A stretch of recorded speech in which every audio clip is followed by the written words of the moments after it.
Hey guys, my name is Pisitimi, and you're welcome to another episode of Founders Connect. On Founders Connect, I have conversations with amazing entrepreneurs and senior operators who are building cool stuff in Africa, people who are building the best companies in Africa. On today's episode, I'm having a conversation with Seye Bandele. He's a co-founder and CEO of PaidHR. PaidHR is a platform that enables businesses to pay their employees easily and to automate everything from HR, from onboarding to exit. Today, we're going to learn about Seye's background. He went to many schools, from many primary schools, many secondary schools. He grew up in Ibadan.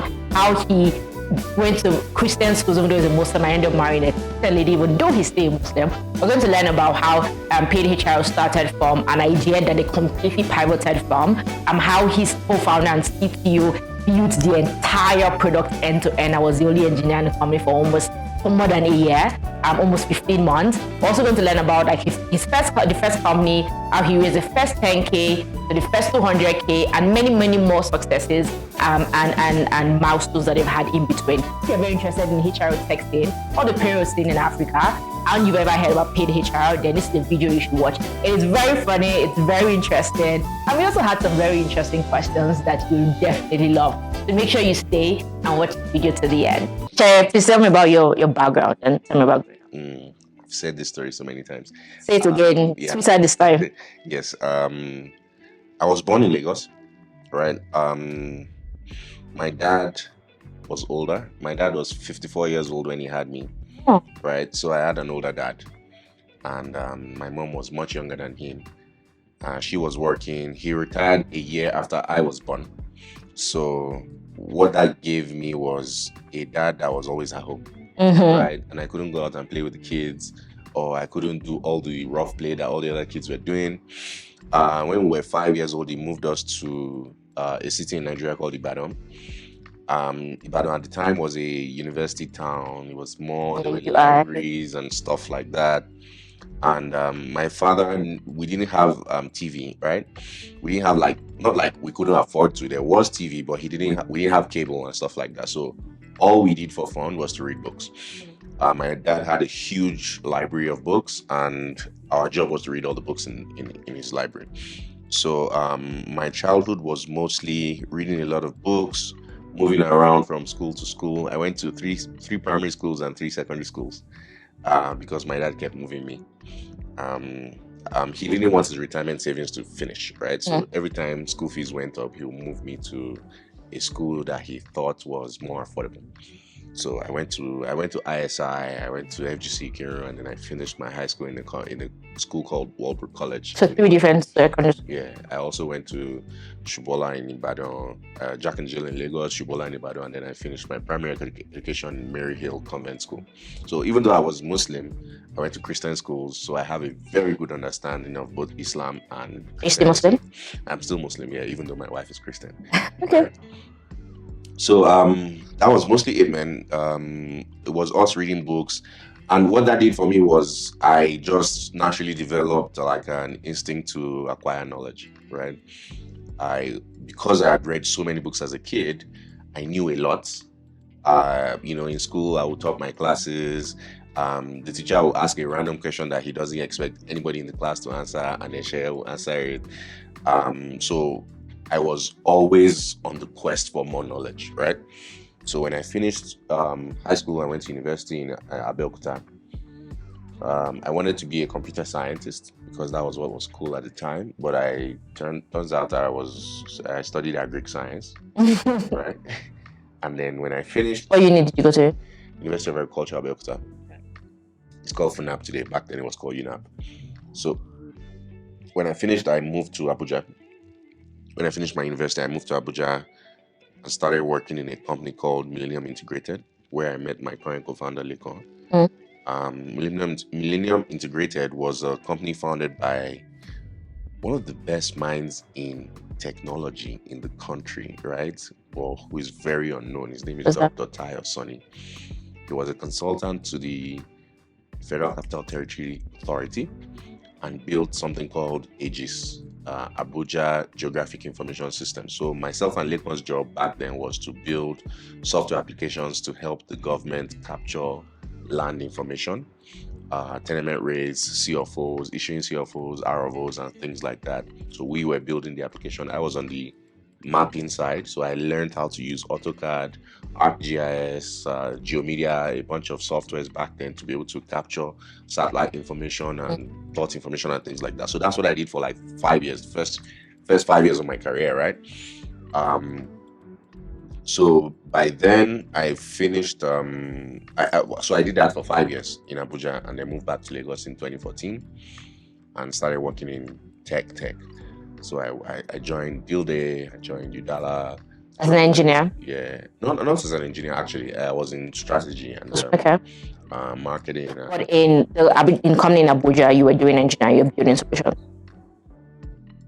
Yeah, so most of my work, I won't say I don't write, I can't code, I don't write programs, right? But basically, what I did was, so learning how to use software, it was more like data creation and data entry, really, but in different formats for the software that Lekon and his team will build to be able to communicate with, right?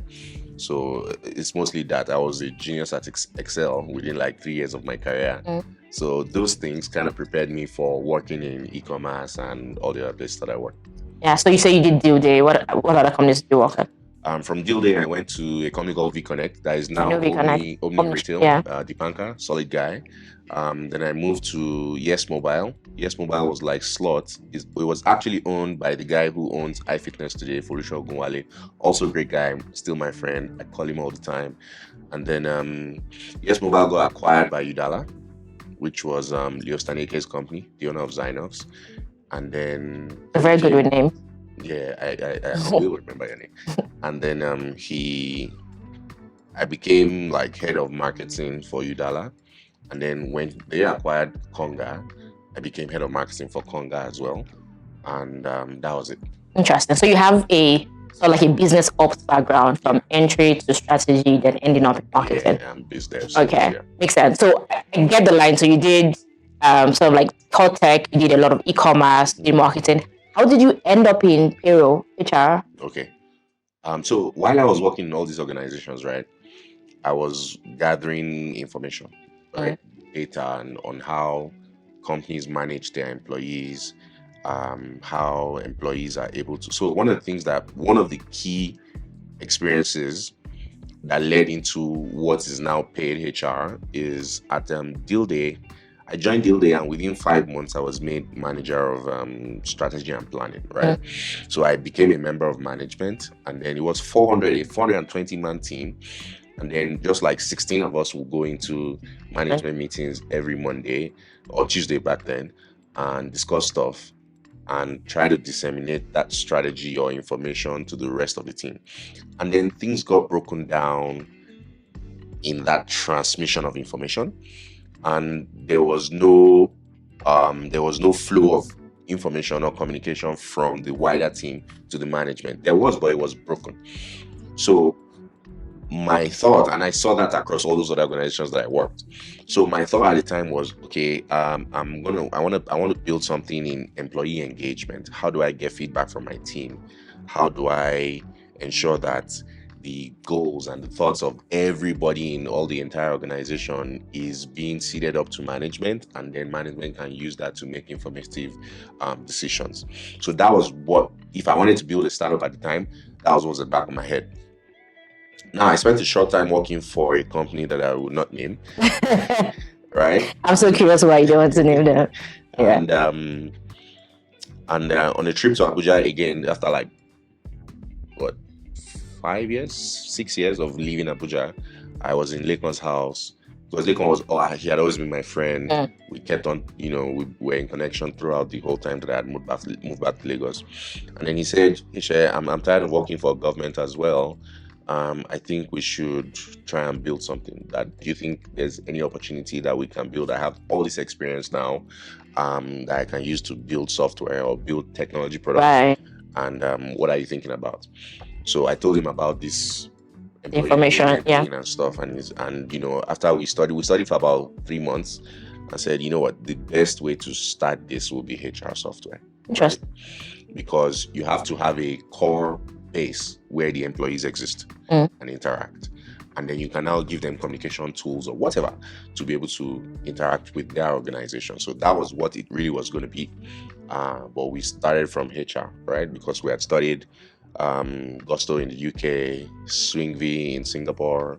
Zenefits at the time was still before they became, Rippling. They didn't really become Rippling, but I'll tell you that story later. And then there was another one in Canada called Liver or Humai or something. So most of these companies that you mentioned, they're not necessarily doing just payroll. So Rippling does everything, HR. Yeah. Liver is mostly recruitment and stuff. Gusto is kind of a mix of that. So Gusto is payroll. Yeah, Gusto is payroll. Got it. So which one did you start with? Gusto. Our first version of Pade was a direct copy of Gusto. Why? I just loved the business. I just fell in love with them and said, hey, these guys are doing something nice, right? They were a YC company. Back then, when you were building something in Nigeria, everybody's dream was to YC, right? Yeah. So Gusto was a YC company. So why it was interesting for us to use Gusto as a model was Gusto's strategy was to build for small business. In Nigeria, small businesses they actually employ 84% of the working population. And we said the opportunity is in small business, right? In Nigeria, there were businesses at the time who were doing payroll or human capital or human capital management. There was, I think, Sinus HR, there was SAP, Oracle, all the big guys. Bento.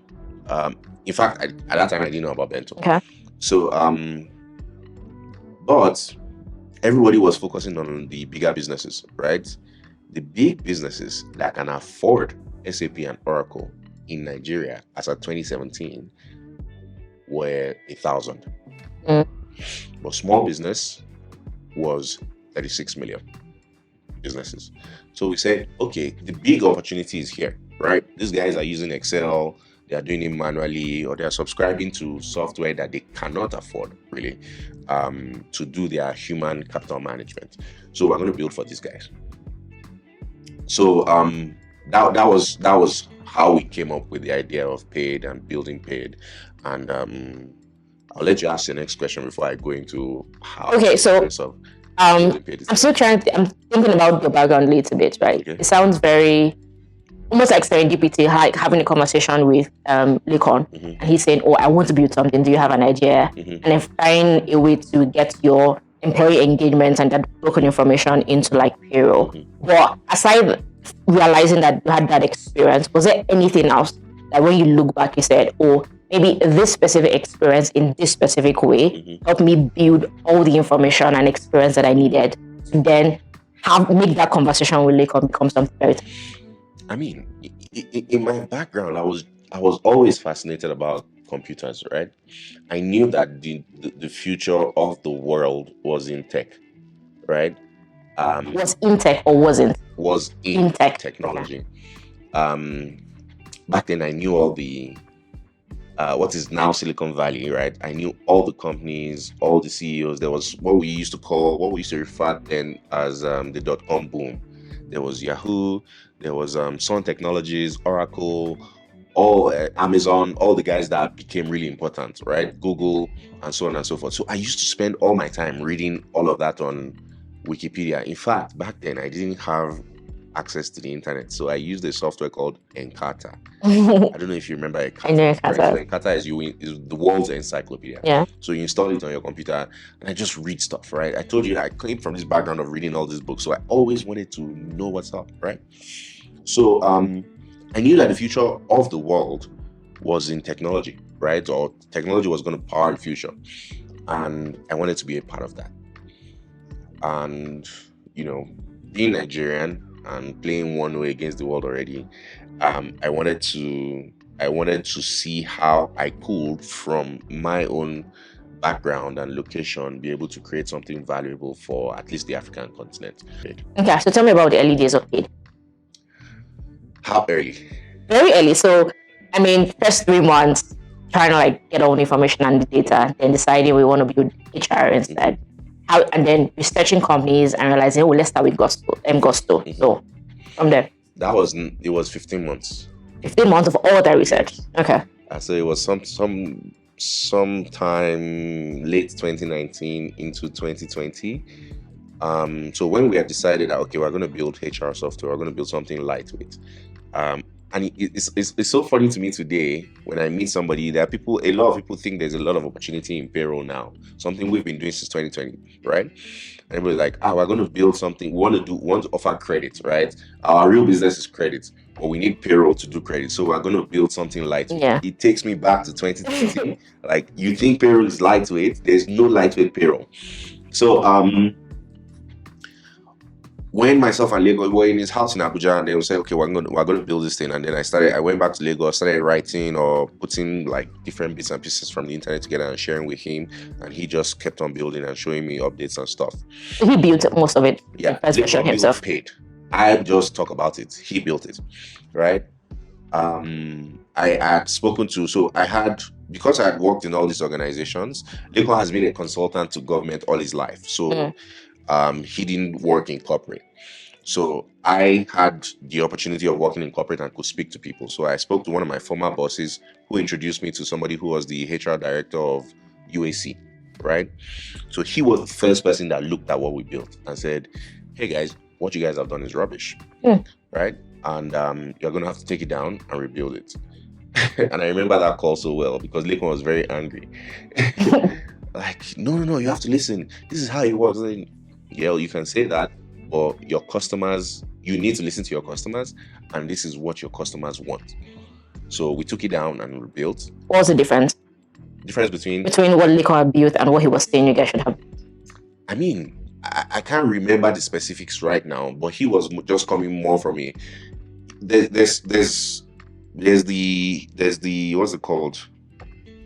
You can deceive yourself, right? And say, I think about a concept and this is how I'll deliver the concept to the user. Yeah. And then when the user comes, he says, this is how I want to use your product. If you do not listen to the user, then they are going to go and look for another product, right? So users define product.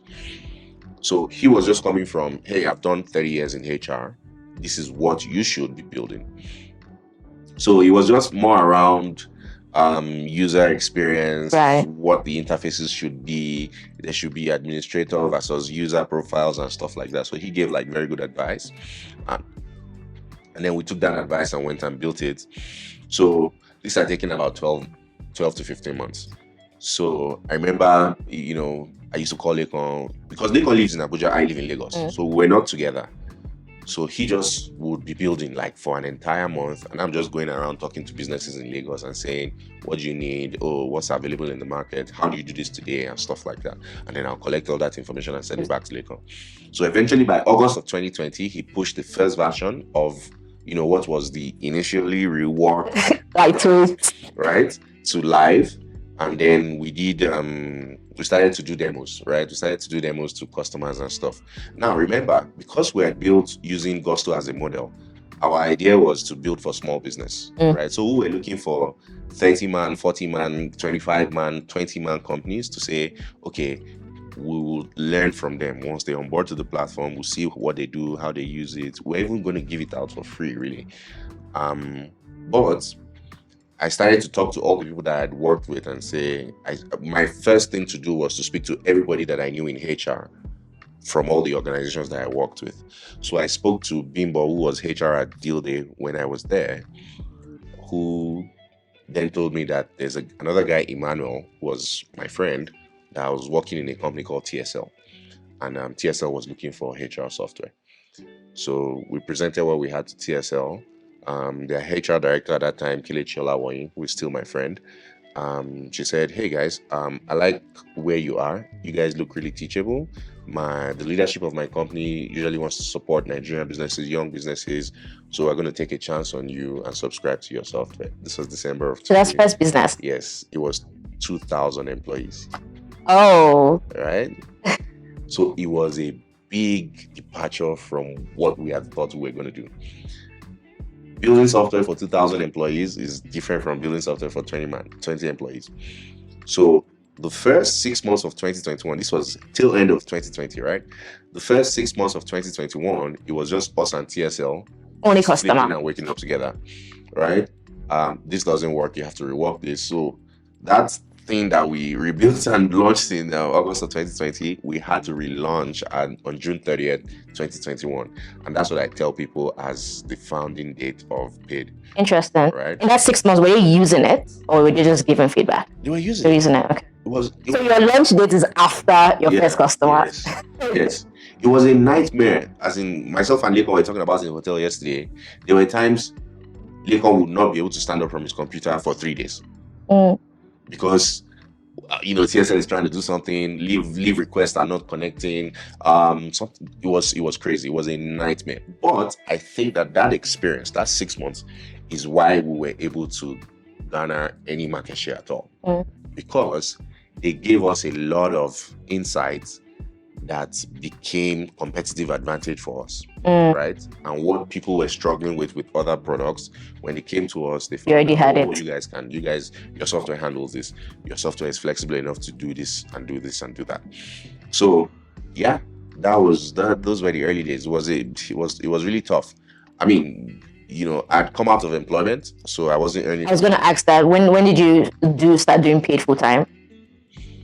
So during this period when Lekon was building all of 2020, I was just doing gigs here and there, right?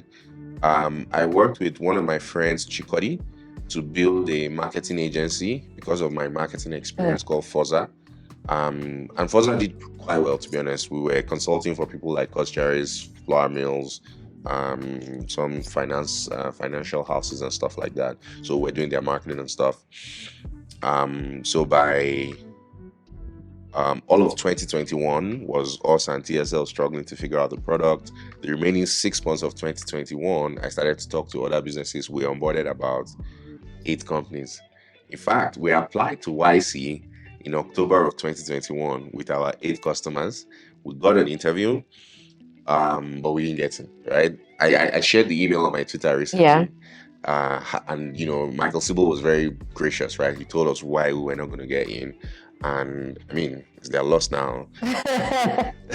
So by February of 2022, I stopped every other thing I was doing and focused on paid full time. And did TSL change the direction of the business or just the product in itself? So when you think about, it just got us to what would have been a later point much faster, right? So by 2022, by early 2022, we were able to support any type of business, right? Even if you had 5,000 employees or if you had 3 employees, right? That would have come much later because we would have had to learn gradually from, delivering the service to smaller companies. You get me? So what I'm grateful for about TSL was that they kind of sped up our journey, and we've been handling people like we have huge customers. Are they still customers there? Yeah, unfortunately not. They left in February of this year due to economic challenges. Fair enough. Right. Okay, so I think what you just told me is like one of the very key moments in the company, right? What's other between 2022 and now, which is like 2.5 years ish, or 2 years plus? What are some of the key pivotal moments? Like you think about this happened and this changed maybe how I was running the company, or even a bit of the direction of the product again. Give me like maybe 2 or 3 of those pivotal moments. There were so many. So only 2 or 3. Yeah, I'll tell you the most important one. So in February of 2022, I decided to start working full time. At the time, we were bootstrapped, right? All of 2021, we were just running off the revenue of TSL and Avis, and a few other customers that we acquired that year. So when I decided to become full time, I was like, okay, this business has to support me, my family, Lekon, and Lekon's family, right? And we needed to grow faster. So I started thinking about how to get capital into the company. So I spoke to one of my friends, Adim, and I prepared a proper pitch deck, and sent to him. And he said, "Shay, I like what you're doing." And he wired me $5,000, right? And I spoke to one other guy, Dio, because of the confidence of Adim giving me $5K. I spoke to one of that guy, Dio, who was working at Mobile, and also sent me $5K. That $10K was how we were able to build this company. I'm sorry, can I say, I hope I don't say swear words. No, that's fine. I don't mind. Oh, cool. That was how we were able to build the company, right? We also did a small round on Jude's company, Get Equity, but that was a few weeks after we had done the 10K. The confidence that 10K gave me was I was able to hire a customer support person and one salesperson to work with me, right? So all this time, was it just you and Lekon? 2021 up until February of 2022 was just me and Lekon. TSL on some days they'll say, we need to see your office, right? We need to know that there's a team behind this thing. And then I'll just rent like a small workspace and say, you guys should come around. And it was just me in Lagos, Lekon in Abuja. So it was just two of us. It was insane to us that we were supplying software to a 2,000-man company, and it was just me and my friend. So the 10K in February, it was around April or March of 2022 that I got that 10K. So I rented a small office because I'm a big fan of co-working. I don't do remote work, although now I'm forced to do it. So I hired Oyin, who still works with us today and leads customer success, and one other guy in sales. So working together in our clients really and started acquiring business. It's very interesting that you hired customer success and sales before more in talent. Oh yes, that's because of Lekon. So Lekon had 12 years of experience building enterprise software. Makes sense. So he had the capacity to do the only thing that he wasn't like a big, he wasn't really great at was front-end engineering. So we just bought a template and customized it really hard, right? So Lekon is like having 6 engineers, right? So I was saying it to Dapo of Taste yesterday that Lekon is a big reason why the company is going to make it. So so that was 10K. The next thing that happened was by September of 2022. Obviously, I had spent the entire 10K, but we had some revenue, and I was able to. Myself and Lekon were not paying ourselves, but we're paying the team. We had hired a few more people. We were about six employees at that time. So by September of 2022, there's a guy called Dayo Amzat. He's the founder and GMD of Zcrest Capital. Dayo Amzat and I went to high school, the one in Osun State, together. One of the many schools you went to. The second one. He was in my house, but he didn't even remember me. But I just found him because his brother was in my class, and I was like, "Oh, Dayo is doing pretty great." And then I found out that he had invested in one of our competitors. So I sent him a message like, "Hey, do you remember me? My name is Seye. We went to school together." He said, "Seye, I don't remember you, but the very fact that you said we went to school together, I owe you a duty to listen." Oh. So I told him everything, and he said, "Unfortunately, I won't be able to invest in your company because I've invested in your competitor. But keep going. Let me see how you guys do after a while." So a few weeks later, maybe not a few weeks, I don't remember exactly the chronology of events. This competitor who he had invested in was looking to hire a CEO. And somehow their recruiter messaged me on LinkedIn and said, "Hey, are you interested in this opportunity?" And I just took that screenshot and sent it to Dayo and said, "But Alpha now, this is your company where you say you will not be able to invest in me because of them. They are looking for CEO." And he said, "Seye, do you want the job?" And I was like, "No, I have my own company that competes directly with this product, and I think we're going to do much better." And then he said, "Oh, okay, come and see me on Sunday." So on Sunday, I went to see him in 355 in VI, and he said, "Okay, I like what you're doing. I'm going to introduce you to 2 people who are going to invest in your company and give you the support that you need. And the money you're looking for," at that time, I was trying to raise like 200K. You should have that money by Tuesday." So he introduced me to the person who is the biggest investor in Pade today, and the firm really. Even though it wasn't done in 3 days, it was done in about 2 months. But that was he was the guy that led the 500K round that we did. And the strength of that was how we were able to get other investors to invest in the company. The third most important event was when we relaunched the product in June of last year. So all that time we were running on that scrappy product that Econ had built Yeah. with just like a front end that we bought off, a front end template that we bought. So we had listened to, like, by that time we had about 60 companies using the platform. So we had a lot of feedback. So in 2023, we had a bigger engineering team. We had raised some money now, so we had a bigger team, and then it took us about 6 months to rebuild the product. So that was when we launched, even though it was a bit shaky when we cut over to the new version, but that version is like What you're using now. right? That can compete with any product anywhere in the world. I thought you were going to mention rebranded PaidHR as one of the key moments. Nah. I mean, journeys are, the way you look at a journey is whatever perspective you are taking. How far into it you need to look. The PaidHR is recent, and it was just a strategic play, right? We'd been called Pade.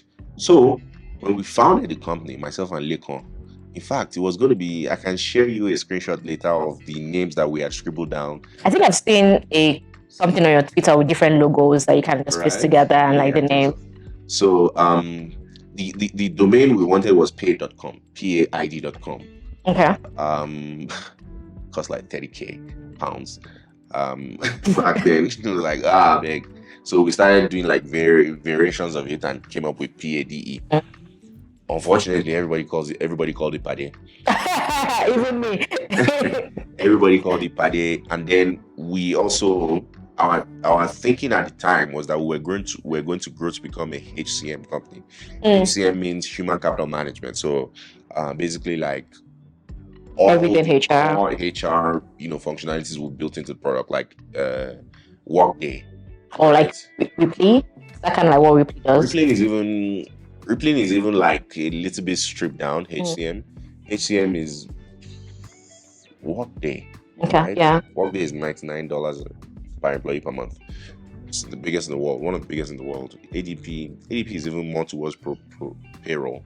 Workday is one of the biggest HCM companies in the world. There are other guys like SAP and Oracle. So at that time, we wanted paid.com, but we couldn't get it. So we went with PADE.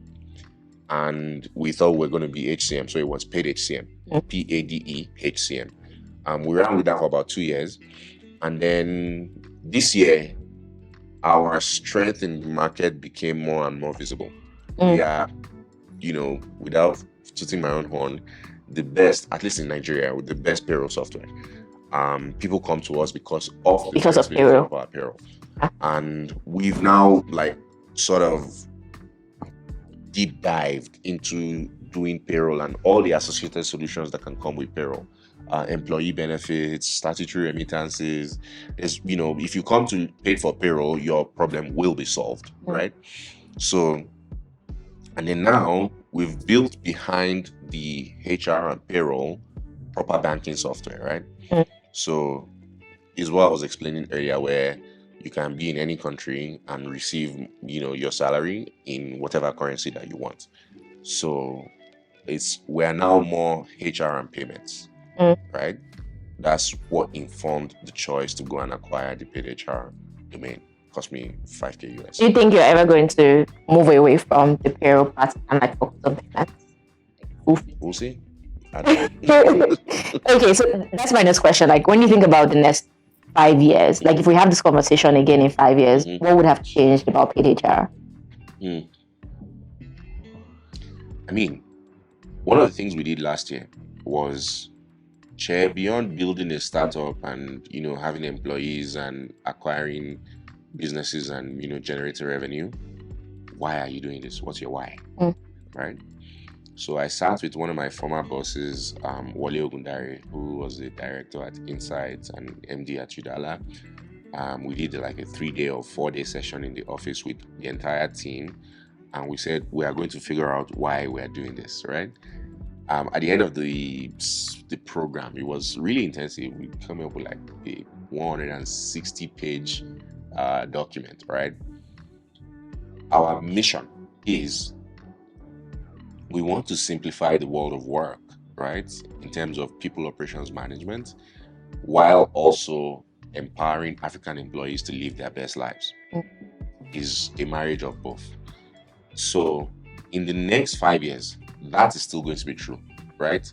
Whatever way it is being executed may have evolved, right? Because societies change, societies improve. The 10 years ago, 20 years ago, it was unfathomable to think that you would be in Nigeria and work for a company in the US and receive, payments from them, because of the things that have been built and how the world has changed. So that mission and goal will still be true. The way we execute it may evolve, but we will always be in the business of making employees' lives easier, or helping African employees live better lives, because our plan is to help Africa become a more productive continent. What are the mistakes that you made that if you had to do it all over again, you would avoid? Or was it just like smooth sailing from 10K to 200K? I was thinking how many mistakes I want to tell you.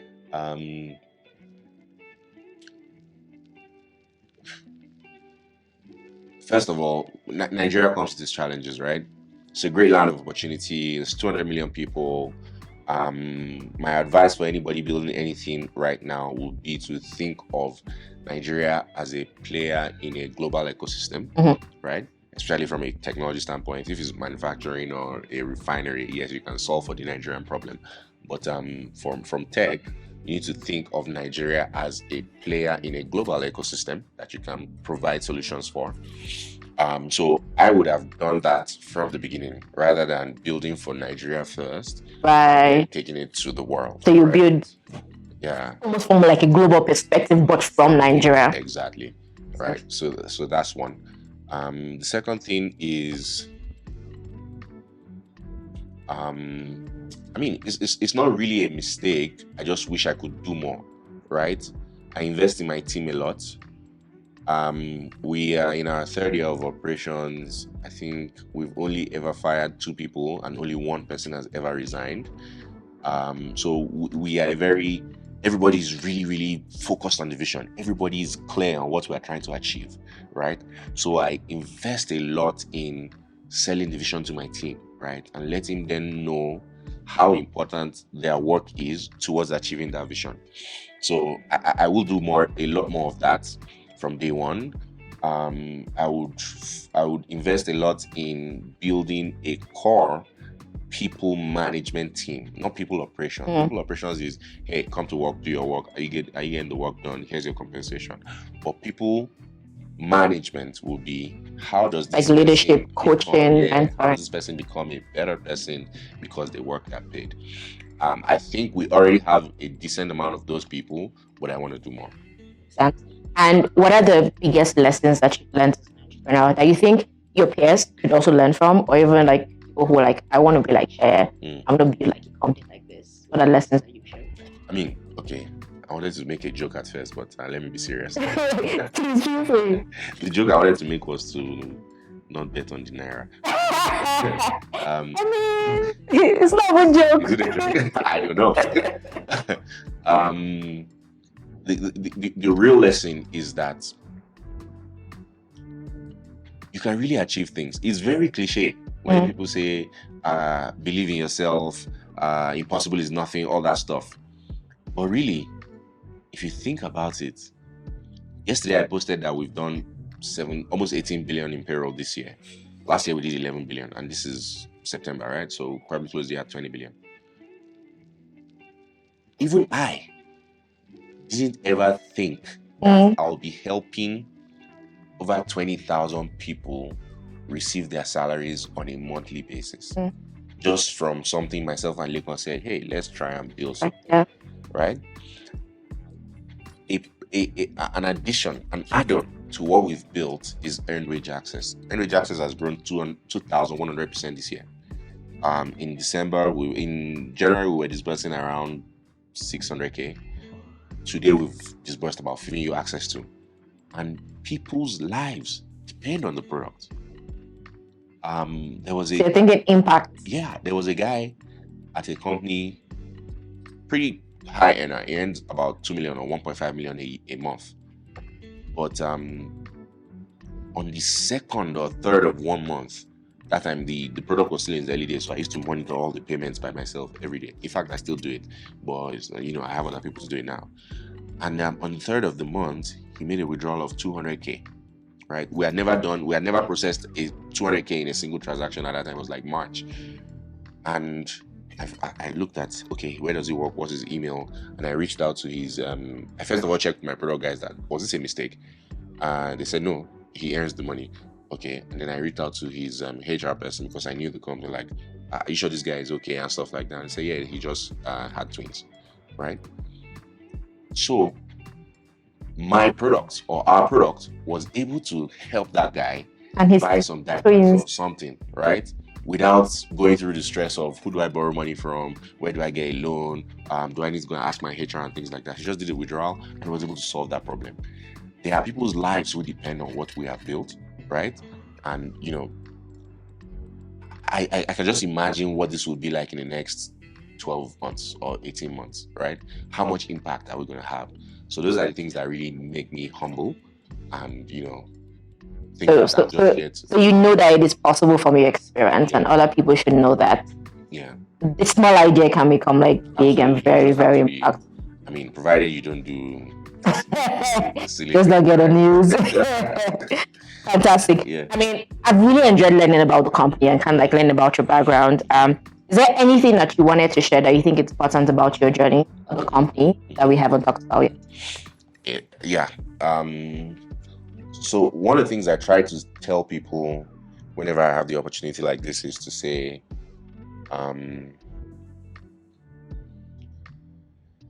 Nigeria is going to make it, right? Yeah, Nigeria is going to make it. Nigeria is a project that is too big to fail. And we as the citizens have a duty to play, right? If it's in nominating leadership or if it's just building the infrastructure that the country is going to run on. A lot of people have a lot to say about people like Dangote, but Dangote was really just a Nigerian, right? You can say he had the favoritism of the government, whatever, but he's applying a lot of his wealth to fix problems that will eventually be beneficial to Nigeria, right? What you're doing, what I am doing, at the end of the day, to be honest, is going to be beneficial to Nigeria. Telling these stories is as important as doing the work as well. So we need more people to believe in the project of Nigeria and Africa as well, right? Young people, Africa has the largest population of young people in the world, right? Which means Africa should be the most productive continent, but we are the least productive, right? And it's no fault on the young people themselves because they have been born into failing systems, no infrastructure, poor education and things like that. But the solutions are going to come from us. And we just, it's just that belief, right? You just need to be able to say, I'm going to go ahead and fix this, right? I was saying to somebody yesterday that if you think about the economy of the private sector in Nigeria, it's a pretty big deal. Silicon Valley, the economic value of Silicon Valley is about $14 trillion. The GDP of Africa entirely is $3 trillion. Silicon Valley is not even a state. It's not even the state of California, right? What that means, and then we have, all these other geographies. They do immigration programs. They find the best of talent and they move them into their own cities to continue to build that economic value. We need to be able to figure out a way to say, hey, even if this is what I'm going to do it so well, right? To do perfect. That I deliver value to the African continent. We need that to happen. I may not see the end of it before the end of my lifetime, but you believe it will happen. That makes sense. I see why you're very, like when you're talking about your why and you talk about ensuring that you're able to make Africans productive and be able to impact Africans per se. It's because you believe in a larger vision. Absolutely. It's not just like the individuals, but I think as a continent, you can actually get empowered. I'm not building Pade because I want to make money. But you also want to. I will. I want to make money, and I would have made money if I was doing any other thing, right? I could have gone to work in Shell and I'll be top guy. Yeah. I guarantee you, because I'm very hardworking. Right? Yeah. But it's more about the bigger picture, right? And the purpose that we're trying to achieve. Makes sense. I'll tell you something that I learned from you that you didn't say. It was the way that you remember names. I'm so envious of people that remember names because I'm terrible at it. But it's not in just the memory, it's the relationships. Because when you also talk about the key moments, the first 5K and next 5K and the first 200K, it was people that you know and sort of the way you have nurtured those relationships. Absolutely. And so you didn't have to say, but it was very interesting to realize that a large part of your journey is also, even Lakon being someone that you like has worked your first job together and becoming your co-founder after like many years of doing different things. That's just a powerful relationship. I felt like it was very interesting for me to kind of call out to everybody, because we've talked about Inbound, we've talked about Africa, we talked about, the hard work and the persistence of if you stay enough, and actually solve the problem and it's possible. But that's also like an integral part. So absolutely. Thank you very much for sharing your story. Thank you. Do you have any final words that you can say to the camera before we close off for today? No, I'll say my final words. It's final words that Nigeria is going to make it. This was fantastic. Yeah. Thank you so much, Seye, for having this conversation with me. Oh, yes. So I did an interview with Victor, right? With Victor. Victor Fatomi. Yes. So and what you just said was what he also said at the end of it. Like, it's very commendable that the way I remember names, and it's true. And today this mastermind Tito, so your name must be Tito, right? And I don't met him, right? So you pick it out. That's the most valuable thing that we have, people. Sure. Honestly, we're more valuable than crude oil or gold or diamond. And anything else. Punchline. Seye, tell me what your craziest Twitter moment has been. Oh, I don't say it. We'll get to this. I think I'll say it. So I made a joke once. It was partly a joke, partly true. Or it was coming from my experience. I said that when you visit a newly married couple, a couple that just had a kid, right? That you should give the father the cash gift, not the mother, bro. I don't know when that conversation happened, but if you tweeted it now, I know the reaction that will come after it. You remember that tweet, right? People wanted to kill me. I was on Instagram, I was on TikTok, I was everywhere. People were cursing me, like, this boy, so you make they look at you on the Mario, this guy did not carry the baby, blah blah blah. But that came from an experience that I had. I have 2 kids, and when my first kid was born, she was in ICU for 11 days, right? My wife had just come out of surgery. It was General Hospital in Lagos. So because we had been discharged, right? Because she fell sick 4 days after she was born. They couldn't admit the mother back. So myself and my wife were sleeping in the corridor of the hospital for 11 days. Now, I had just resigned my job in Conga because it was a spectacular moment for me, as I was like, you know what, now that my kid is here, I don't want to be reliant on this job. So I'm going to leave this job. And I was foolish enough to do it at exactly the same time that the kid came. So I was struggling financially, right, to pay all the bills and buy all the supplies and do all the things that I needed to do. And everybody that came to say hello in the hospital gave my wife a cash gift, right? Now, women, it's understandable, right? That's her cash gift. Yeah. But I was struggling, and I didn't want to add some more anxiety to the moment by saying, hey, I don't have any more money left. Can you give me like 20K? Let me go and buy this thing. Because that will add extra worry for her. Yeah. Like, okay, man, am I going to have to take care of this boy as well as the other problems that I have? So, at some point, I think it was the time I was like, give me 5K, I want to go and quickly buy something. But then her dad came to the hospital about maybe 6 days into it because he was away. When he came, he introduced like a jovial atmosphere. You guys are having a great time, don't worry, all of these things will be solved, you guys will be home in no time. And then when he was leaving, he said, Seye, come with me.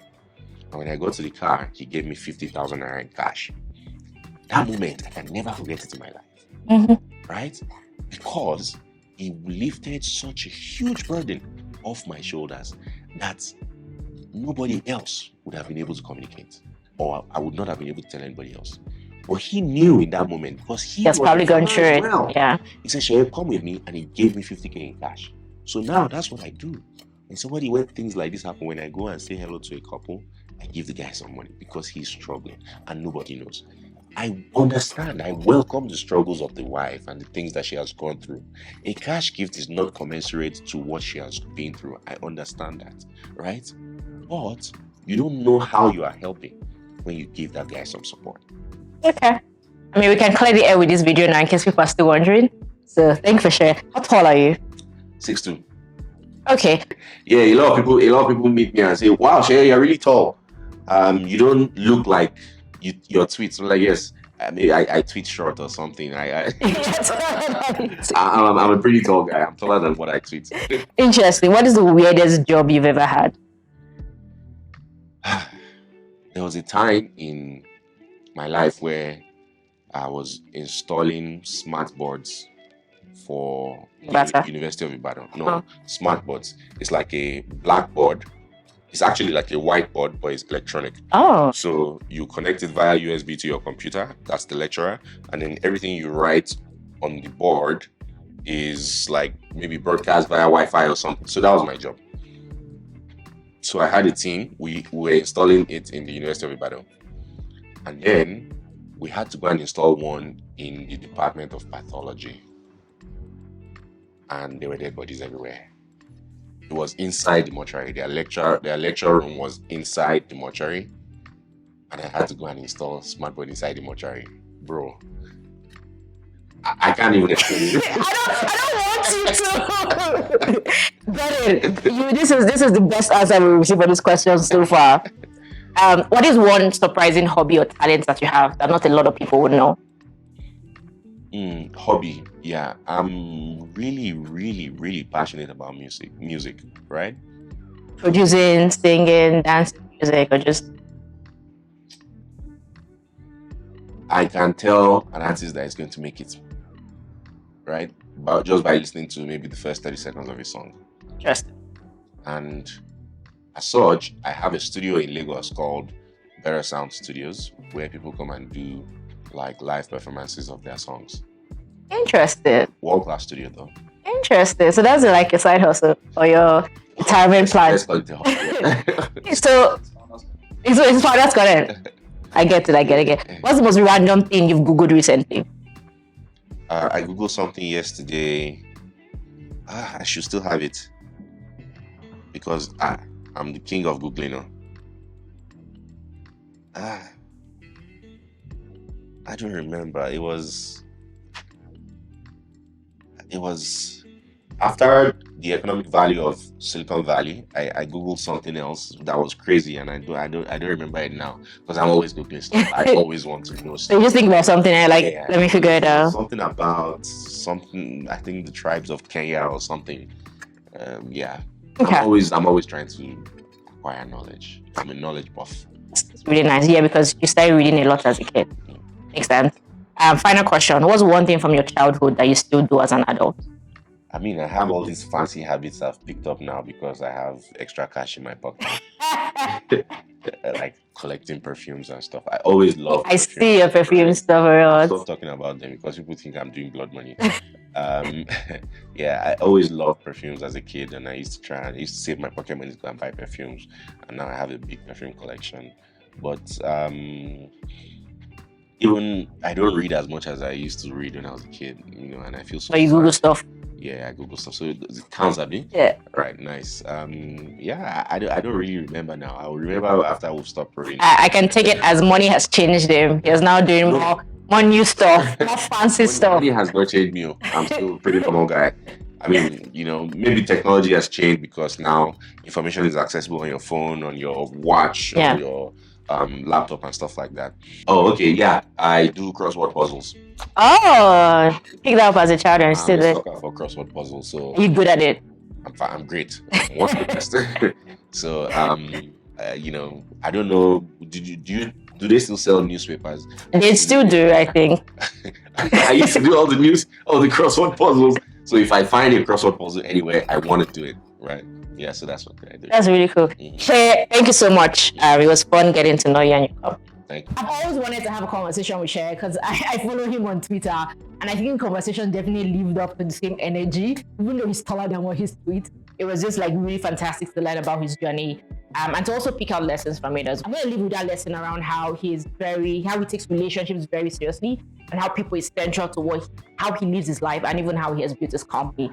But also, I think it was very interesting to learn about his passion for Africa and for Africans, and how he believes that we have all the things that we need, the resources to actually become one of the biggest economies of the world. Anyway, I hope you enjoyed this video. We're going to have more videos for you. Make sure you don't leave this channel without subscribing. Also leave a comment and share this video to somebody if you enjoyed it. I'll see you in the next episode.